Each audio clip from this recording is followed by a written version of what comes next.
Hi, Mrs. Aramide. How are you doing? I'm doing good. Hi everyone. Hello, everyone. Welcome to our YouTube channel. It feels so sorry that we are actually recording something on YouTube. Yeah, who would have thought that I had a YouTube channel? You had a YouTube channel, Aramide. There was a time I knew you that time. You sit down in front of camera and be recording and I said a lot of things. You actually had a YouTube channel. Yeah, I did. But then, no. life got so busy. Yeah, life. Life lived, right? Yeah, but here we are again. Here we are, right? Staying in front of a camera and trying to just like record some of the thoughts that we have and see if one or two people out there would pick some of the things that we share and think that it's valuable to them. So feels so surreal. So don't mind our amateurish video. I'm sure you would definitely enjoy listening to us. And of course, over this period as well, when we record more videos, we also love to listen to you as well. So there will be opportunities to get feedback from you, and of course, even feature some of your thoughts on our channel. Yeah. So are you ready to do this, Aramide? Yeah. Silence. Great. So let's go into it, right? So I think the question really is, I think we should first discuss about why did we even start, or why did we even think of even recording videos in the first place? I mean, do you want to just like share a bit about that? Okay, so for me, I think that on a normal day-to-day basis, we actually have a lot of interesting conversations. Yeah. Right, conversations that, make us better individually, make us better as a team, right, as a couple, make us better as parents. Yeah. And I mean, for me, I think that these conversations, just sharing, our thoughts process to other people can actually help them. I agree. I know that from the conversations that we have, there are some things that we talk about and, they inform the decisions that we make.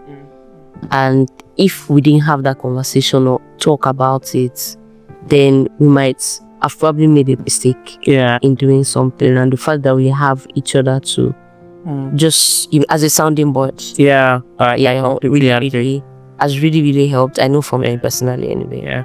Yeah, I mean, I have same thoughts as you. I think the conversations we have with each other is really valuable. Of course, there's a place for us having our own intimate conversations as a couple, right? But we also think that there's just a whole lot in that conversation that maybe might be helpful for someone else out there. And I also know that, yes, I mean, we've always been sharing. Maybe not through videos, but we've always been sharing, right? So, exactly. I know you have like an amazing newsletter. And people, if you're not signed up to Aramide's newsletter, I die. It's amazing. I read those newsletters, and of course, for those that are on the newsletter, I actually read the newsletter before you do, because I mean, before the newsletter goes out, I read it already. And it always blesses me each time I read it. So if you've not subscribed, we'll drop the link as well, right? In the description. I don't know what they call it on YouTube, but in the description on YouTube channel, right? So that you can also be part of that newsletter. So like I said, I think we've been sharing. You've been sharing via newsletter. We've been sharing on social media. I've met people who just say that, I mean, your social media really blesses me every time. I know I used to record short videos as well, and people be like, your videos are really, helpful for me. They just hit me where I am. So I think this is just another channel for us to get message out to people, and just help people think differently about it. Yeah. So so today we want to share about there's a question, right? And just to also mention, one of the focus of our YouTube channel is really towards young people. Towards young people. We want to be able to see how we can, maybe through our own thoughts or experience or knowledge or anything we've learned somewhere, be able to answer some burning questions on the minds of young people. And one of the questions is what we want to be discussing today.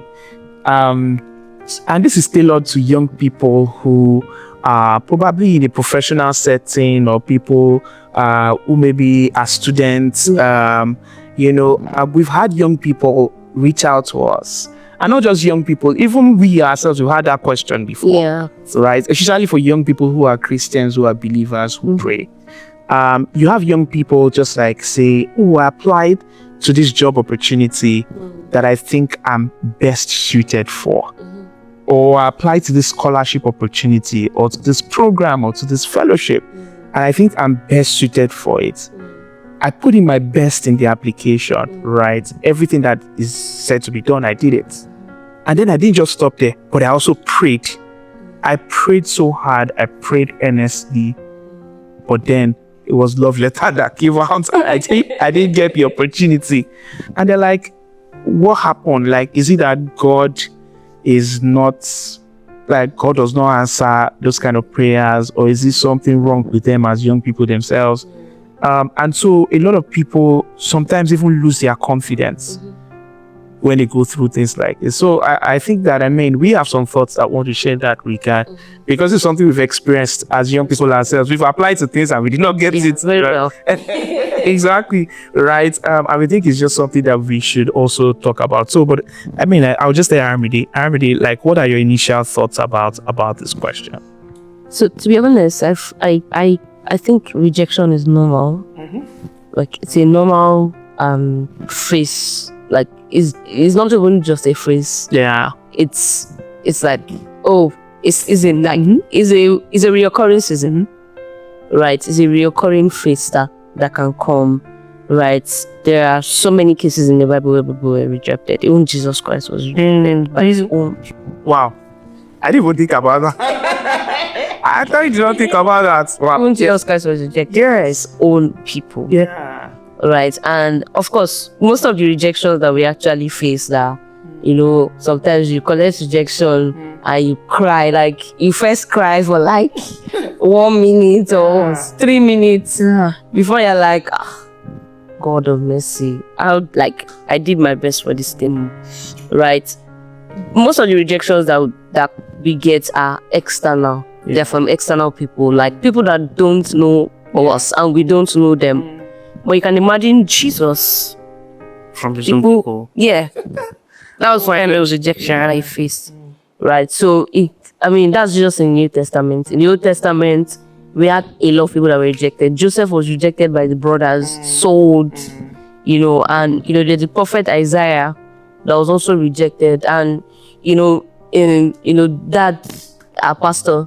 Yeah, right. So when she says dad, or when I say dad, we're talking about our spiritual father, and that's Reverend Peter Aladi, right? So, just to put that out there so that you know. Yeah. So one day was saying in studies that for prophet Isaiah, right, he prophesied about the birth of Jesus and all of that, but that didn't happen in his lifetime.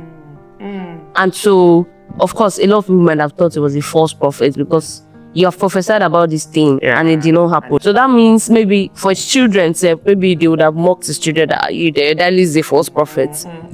Right? And so rejection is absolutely normal. If at any point in time rejection comes, it is a normal thing. Yeah. And it's not personal. I think that a lot of people personalize it. And of course, when it first comes, like the first thing you feel like, I was rejected. Yeah. Or you were not the one who was rejected. It was your application. Or your application was rejected. That was rejected. Your application was probably not, up to standard for. Exactly. Or it was not a good fit at the time. Yeah. Right. So the people who are reviewing the applications have a bias for who they want and what they are looking for. And maybe at that time, your application was not just fitting into that. And your application might have been good, interestingly, but it might just not fit into that standard at the time. Yeah. So I think that rejection is normal. It comes at different parts of our lives. Yeah. Sometimes it's interesting that you're like, I got into this prestigious program and I applied to a similar prestigious program and I'm getting rejected from it. Right? And you're like, what's happening? Yeah. So it's normal, right? But it's not personal. Yeah. It's never personal. Like it's not your person that they are trying to No. attack. They are not. You are not the person who's rejected. Just like you said, it's the application. Yeah. And I think what you just said really is really powerful. Honestly, the fact that people need to know that rejection is not tied to our identity. Yeah. Right. And I think that's where confidence usually is being broken. Right. People feel like I've invested a lot in who I am as a person, and then I'm presenting that myself that I've invested into you, and then you say, "Oh, my investments, yama yama." It's like they won't even give you details, so you regret the You are not selected, and you're like, so everything I put inside of me so far is not good enough for you. And I think that's what breaks, confidence of people. But on the flip side, the prayer part where people say, I prayed about this thing. And of course, it has happened to me too before. Like, I mean, like, there's some opportunities you actually really want. Yeah. You think you are best suited for. Yeah. You think this is the next stage of your life. This is what you're supposed to get into. And then you pray, waiting for the answer. And then the answer comes and then you're like, oh my God. So all those prayers I prayed, is it that God doesn't answer prayers? And when I was giving a thought to it, right, I was like, even Jesus in the Bible prayed, I think in Luke 22, maybe verse 42, and it says, not your will. Sorry, it said, not my will, but your will be done. Most times we think that our prayers should bend God's will. Prayers will never bend God's will. Prayers will never. So if something is not in God's will for you, don't expect that your prayers will change God's mind towards it. God doesn't change. He already has a plan for everyone. So whatever it is that you think you love and you like, Jesus, of course, at that point desired freedom. It was because he was man. Like, he was going to go through excruciating pain. He was already going through it already, right? And so, you had to say, of course, even if I'm going through all of this, it's painful. I wish that this cup can pass over me, but not my will, but your will be done. So I think when we pray about opportunities, right, of course, it's okay for us to table our desires before God. It's very okay to do that, right? But we should always remember that the will of God will supersede whatever our desires are. So sometimes when we apply to things and apply to opportunities, we need to understand that once rejection comes, there is a possibility that is not God's will for us at that timing. Exactly. So timing, or it's not in alignment with God's will. So our prayer will not bend God's will for us. So if we are disappointed over that, then so, and I think that's what people need to really, really, really think about things. Yeah, that's true. Like, and I remember there was and one thing I realized is that, of course, there's a thing of alignment, right? There's a part of alignment where I mean, this is not the chapter of the book. The book of God's plan, right? There's a part of that, right? But there's also a part of timing, just as you mentioned, right? And one thing I realized about timing is that, when the right time comes, you would automatically be grateful that, thank God I didn't get into this at that time, right? And it usually comes in really. Yeah, it does. Right. So I know that, this year there was a particular there's a particular thing, I did this year, right? And you remember that, when I wanted to do it, I think a few years ago, it didn't work out. And I remember, when the whole thing didn't work out, in fact, I cried. I cried, like, I just couldn't, fathom it. Like, why is this not working? I prayed about it. I had faith. Like, I felt like I had all the faith in the world. I had images everywhere. It was a whole desire, right? But it didn't work out then, right? But when it finally did work out this year, it was just completely spun out. Yeah, it was. And I remember I was telling, a friend of ours that visited recently, and I was telling her that, like, there was no way I could have planned this thing the way God just miraculously did it. Like, even if I literally hired someone to orchestrate the whole thing, there was no way I could have factored in the parts that I didn't even plan that I would need supporting. Right. And so in times when, with rejections coming, and it's a case of timing, right? It's important to always know that God is intentional about us. Right? God is always intentional about us. And if it doesn't work out this time, when is actually the right time, you'll be glad that, like, you would know that this is the right time, and you'll be glad that it didn't even work out at that time, so that it could fit into this time. Right? So I think that's my I think that timing thing is actually like really is a big part of this. One other thing that just came to mind really is the fact that honestly applications can be deeply personal, right? And it is very personal. And I also think that our bias sometimes kicks in, right? So our bias kicks in. Sometimes we think we should be the best. Right? There's a difference. And then they pick someone that's like, how did you get seen? Yes, things like that happen, right? There's also the part where actually the person they pick is actually better than you. But because you've seen yourself, you'd be like, I'm the best person for this. You don't know the pool that the reviewer is dealing with. And the information. And the information they have, you don't know what they are dealing with. You don't know some criteria that they are using to judge the application, right? It might be something as simple as, I will also remember, I was working with an organization a few years back where I had to do a lot of recruitment across, global recruitment. And I know that we've made decisions to hire people based on gender before. Not necessarily their capacity. We are faced with candidates with these guys are solid. Maybe 3 or 4 of them. Wow. We can hire 4 of them if we have the resources to hire 4 of them. But because we think, since we have these 4 people that are really good, the only edge is let us look at where is gender imbalance in our team. Wow. For us to select someone who is gender balanced. Wow.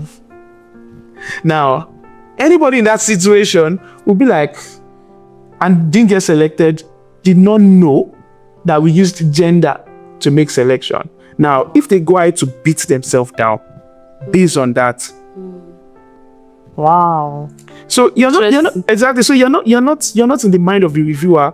You don't know the other criteria that they are using to judge. You don't know the pool of candidates that they are working with. And that's why what you said is very important. What you said at the beginning, that is your application that was rejected is not you. Right? It's not you. So I think, that's something that we also need to put in mind that, and of course, we also need to come to terms. There are times when even you that is applying, you've been in a situation where you also had to make a choice. And you choose something over another. Right? So everybody is always at both ends of the coin at different points in their life, right? So I need to understand that it is not really about you.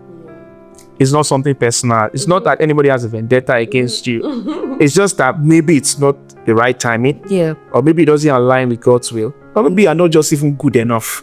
And you need to go back and go and... Not you. Not you, exactly, yes. Your work, right? It has not gotten to that level where they want to accept you. Maybe it's really more competitive and other people are preferred over you. And you need to go work more on yourself. Maybe that's what is needed, that needs to be done, right? So I think, of course, momentarily we can feel down about things like this, but the beauty of it is how we are able to pick ourselves up and then know that this is not tied to my identity.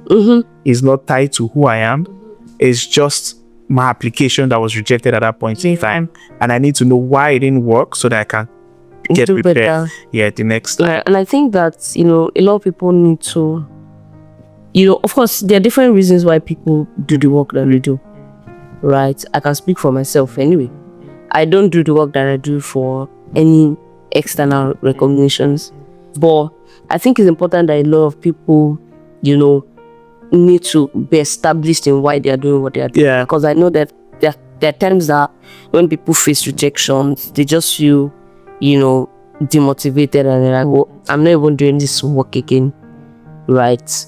And so it's important to be established in why are you doing what you're doing, right? Because if you get rejected over time and that in any slight way makes you feel demotivated about your work, that means you need to think about why you're doing the work you're doing, and maybe there's actually a wrong reason why as to why you're doing the work you're doing. I believe everybody has a personal reason for why they're doing what they're doing.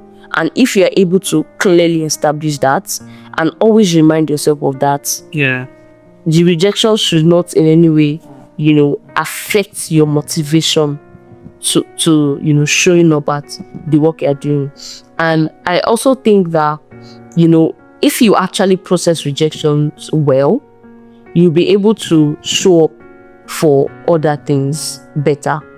And, I think it was today, I saw a quote somewhere, right? And the person was like, if you don't show up, like, they never give an award to the person that doesn't show up. And I was reading, Making It Big, just finished reading today. And, it was saying something, right? It said that, that's from Delana. It was saying that, the man who shows up consistently, right? Of course, it was making a reference to the 10,000 hours he puts to be an expert, right? The one who shows up consistently is the one who can actually build upon that 10,000 hours.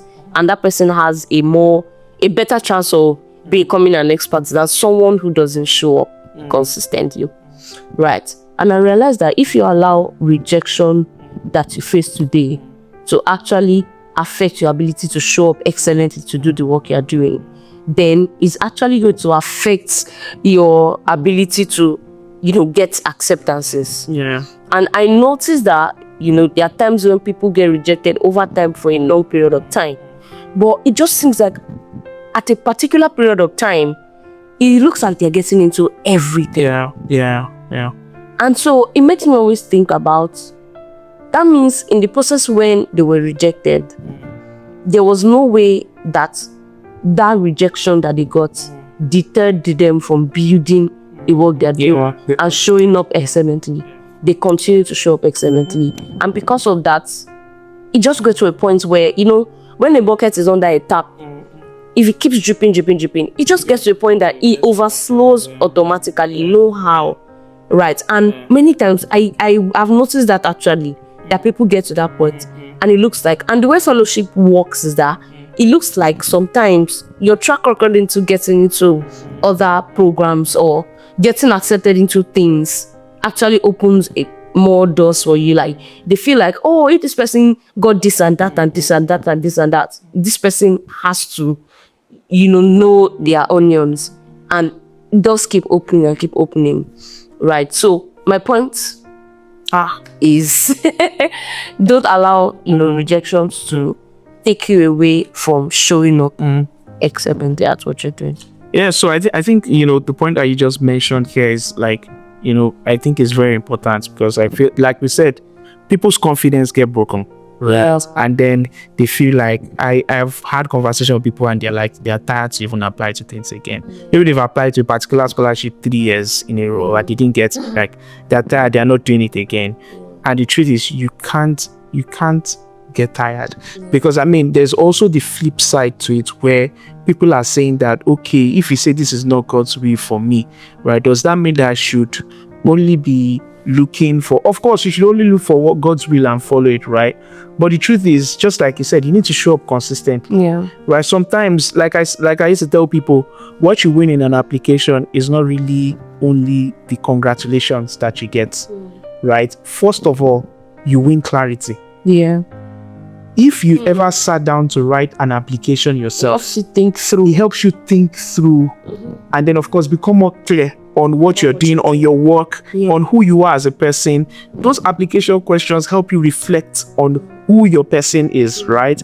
And if you take that very seriously, you see that you have a better knowledge of what it is that you're doing. Sometimes when you're writing an application, you actually come in contact with new ideas. So what you win is not only you getting into that program or into that job or getting that job. is really clarity. Like it starts from the moment you start applying, right? So don't lose your zeal to want to put yourself out for opportunities, because the truth is, one yes can outweigh over 50 no's. That's the truth. But is if you anybody like you say that person will give up 9 no's. You understand? If you don't give up, one day something will happen, right? But the moment you give up, you already rob yourself of that chance to do that, right?